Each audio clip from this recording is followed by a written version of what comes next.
Fala galera, bem-vindos a mais um vídeo aqui do canal. E esse aqui é o vídeo 2 da série de vídeos que a gente está fazendo aqui sobre o Kaitor. Como que a gente vai fazer um CRUD utilizando esse cara, beleza?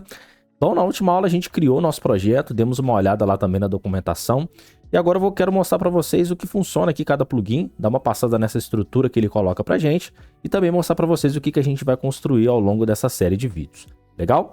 Então o primeiro ponto é o seguinte, aqui no primeiro arquivo, esse arquivo de application, esse aqui, né, é o ponto de partida da nossa aplicação Kaitor, ele vai abrir ali na função main, tanto que a gente tem até o ícone aqui de startar, né, a nossa aplicação. Então basicamente ali é o ponto de partida, né, do nosso aplicativo. E aqui nós temos o coração do nosso back-end, né, que é a parte dos módulos, né. Então a partir do momento que o Kaitor inicializar, ele vai executar aqui esse application.módulo, onde ele vai carregar todos os plugins que nós colocamos, né, mediante na hora da criação do nosso projeto. Ele vai fazer o carregamento de todos os plugins, assim de fato para o nosso back-end funcionar como esperado, legal? E aqui agora ele criou aqui alguns boilerplates, digamos assim, né, como a gente está trabalhando aqui com o MongoDB, ele criou aqui esse esquema basicamente aqui de um carro, né. Tanto é que se você executou a aplicação junto comigo, você deve ter visto aí no seu MongoDB, e é até interessante você ter o MongoDB instalado. Não mencionei no outro vídeo, né? Mas você tem aí o MongoDB Compass, por exemplo, instalado para a gente poder trabalhar aqui nesse vídeo, legal? Muito simples de você instalar ele, muito tranquilo aí de você conseguir esse cara. Então ele basicamente criou aqui para a gente esse My Database, tá? E aqui ele criou essa coleção para a gente chamada Cars, beleza? Então, show de bola, se você executou a primeira vez o projeto, ele vai criar aqui para a gente essa coleção, tá legal? E aqui está a coleção. Aqui tem algumas funções, né, para você fazer com que essa coleção, né, ir para um documento e depois você fazer de um documento voltar para o objeto em si propriamente, né? Então aqui nós temos o serviço, esse serviço recebe aqui um database. Através do database a gente monta a nossa coleção, cria a coleção no caso, né? Depois a gente monta a coleção pegando essa coleção. E depois com essa collection a gente tem todas as operações ali do MongoDB. Então a gente consegue fazer um insert, consegue fazer um find e por aí vai, tá? Então é legal aí você ver, né? Acaba que ele faz um CRUD completo aqui pra gente poder começar a trabalhar aqui com a aplicação. Ele também criou aqui essa parte de configuração de database. Então é legal você reparar que como é uma função de extensão, olha só, ele também é uma função de extensão da application. Então por isso que facilmente a gente consegue chamar dentro do escopo da application esses caras, tá? Então muito importante você observar isso. E aqui ele criou essa configuração, né, do database. Aí ele injeta aqui basicamente o nosso MongoDB. Tem essa função de extensão aqui que ele vai criar essa conexão com o MongoDB, né? Então ele devolve pra gente o MongoDB. Então ele vai colocar aqui toda a porta direitinho, as credenciais, o pool size, enfim, né? Toda a configuração que ele coloca aqui pra gente, tá? Aí ele até mistura também aqui, ó, coloca aqui a parte do roteamento, né?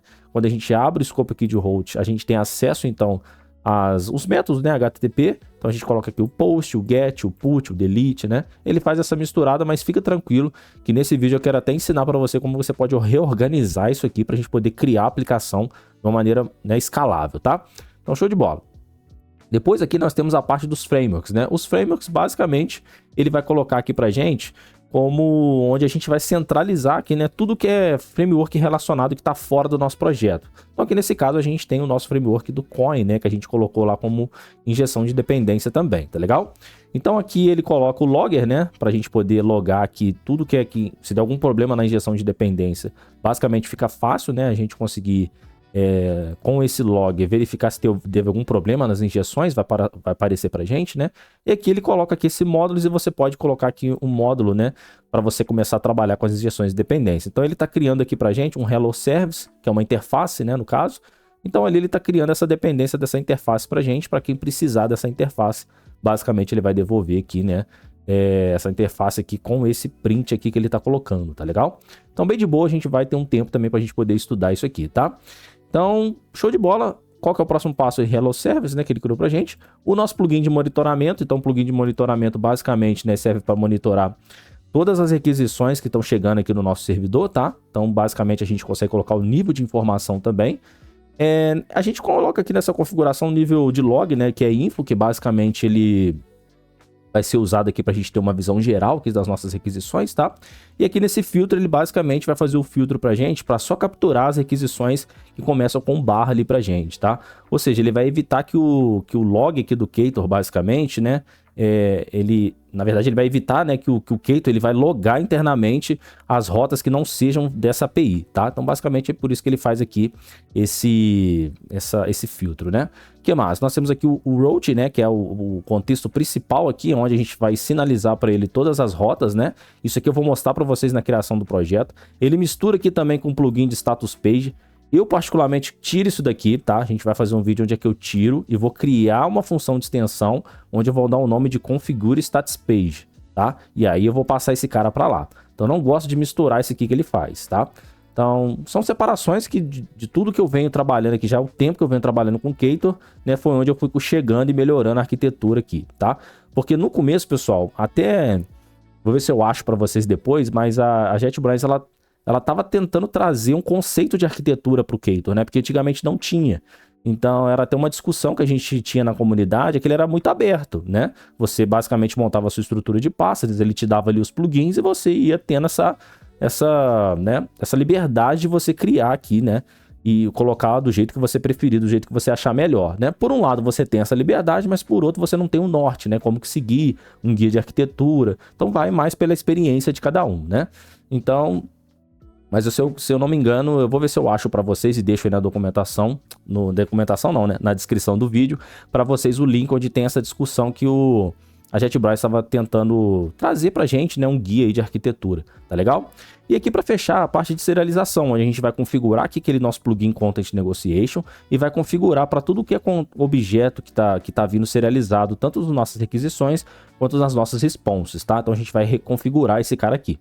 Mas aqui é basicamente o esboço, né, que ele está colocando para gente, só para vocês mostrarem como é que funciona a estrutura.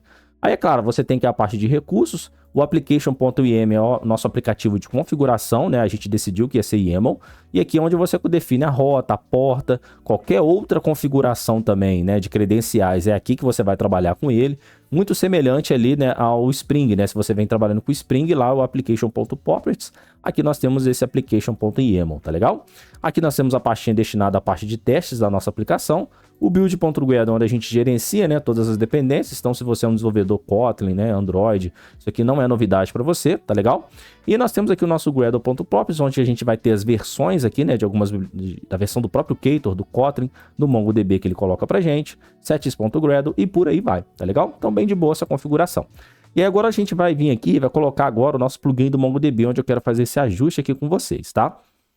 Bom, pessoal, eu tô aqui na página, né, do MongoDB, onde ele coloca aqui pra gente, né, como que a gente pode começar aqui o MongoDB com Kotlin, tá? Então nós temos aqui diversas bibliotecas, né, se você quiser trabalhar aí com C#, Java, né, Python, então você pode clicar aqui e verificar a documentação direitinho. Eu vi na seção do Kotlin, onde a gente consegue trabalhar aqui tanto de forma com Kotlin Coroutines, né, ou como o Drive Kotlin Sync, que ele fornece uma API aqui pra gente para aplicativos síncronos, tá? Eu gosto de trabalhar com esse cara, então quando a gente cria o nosso projeto, ele não coloca essa coroutines pra gente, ele acaba criando o driver de forma síncrona, tá? Eu não gosto, eu prefiro trabalhar de forma assíncrona com coroutines, tá legal? Então é esse cara que a gente precisa colocar lá no nosso projeto. Então clicando aqui, basicamente o que a gente vai fazer? A gente vai vir aqui, ó, como eu falei do Camongo pra vocês no primeiro vídeo, né? Aí ele tá até ensinando aqui como que a gente pode migrar aqui do Camongo, tá? Então o Camongo era a biblioteca desenvolvida pela comunidade que ficou descontinuada agora que o MongoDB, né, criou aí, chamou a responsabilidade aí para criar esses drivers pra gente, tá legal? Então bem de boa, né? Bem legal mesmo. Então aqui agora, o que a gente vai fazer? Vamos ver os artigos aqui, ó, vamos clicar nessa seção pra gente poder ver aqui.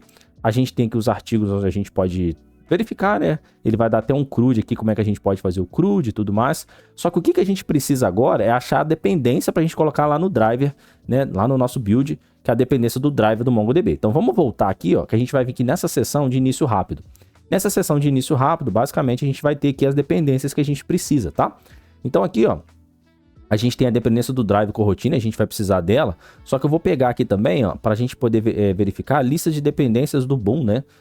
Que gerencia que é a lista de dependências do MongoDB Driver Boom. Vou clicar aqui nessa lista, depois eu vou voltar lá e eu vou copiar essa dependência desse driver aqui, tá? Então copia aí também, lembre-se que tá marcado aqui como Gradle, então a gente vai copiar esse cara. Show de bola, vamos vir aqui no nosso projeto. E aqui a gente vai colocar esse cara e basicamente é o seguinte, eu vou colocar ele aqui e esses dois caras você pode eliminar, tá? A gente agora vai trabalhar com esse driver aqui de cima, beleza? E depois o que a gente vai precisar? Voltando lá, a gente vai voltar aqui E nós vamos precisar dessa dependência. A gente pode copiar, só que ele vai copiar esse dependency todinho aqui. Então, vou pegar só esse cara aqui, tá? Voltando aqui no nosso projeto, a gente vai copiar esse cara, que a gente vai precisar dele. E depois a gente vai precisar também desse camarada aqui, ó, que a gente é uma biblioteca de serialização, né, que ele coloca pra gente. Então, a gente vai pegar esse cara do Kotlin X aqui, porque ele coloca pra gente essa biblioteca. Essa daqui, tá vendo? Do Bison, que não é do Kotlin X, né? Então a gente precisa pegá-la aqui também pra gente poder trabalhar de forma assíncrona, tá legal? Aí esse cara aqui também você pode tirar. Show de bola? Aí é só você sincronizar o projeto e aguardar. Pode ser que o seu projeto quebre as configurações, né, de configuração com MongoDB, porque agora a gente está utilizando um outro driver e a gente está trabalhando aqui agora com coroutines, tá? E eu vou até checar aqui com vocês, a gente vai vir aqui em Database, vocês vão ver que eles vão começar a quebrar, ó, tá vendo? Ele não vai existir mais esse Mongo Database, esse Mongo Clients aqui não existe mais. Mas fica tranquilo que no próximo vídeo a gente vai passar a configurar e repaginar tudo aqui, essa parte desse esboço que ele coloca aqui pra gente. Eu quero deixar isso aqui configurado para vocês, pra gente poder dar o start, né, também na nossa aplicação, tá legal? Bom, pessoal, vou finalizando esse vídeo por aqui. Vou deixar para o próximo vídeo a gente verificar a estrutura de pastas que a gente vai montar aqui no Ktor, tá legal? E mudar um pouco, né, repaginar essa estrutura que ele coloca aqui pra gente. E também vou mostrar o que a gente vai desenvolver durante esse CRUD, tá legal? Então é isso aí, eu vejo vocês no próximo vídeo. Um abraço.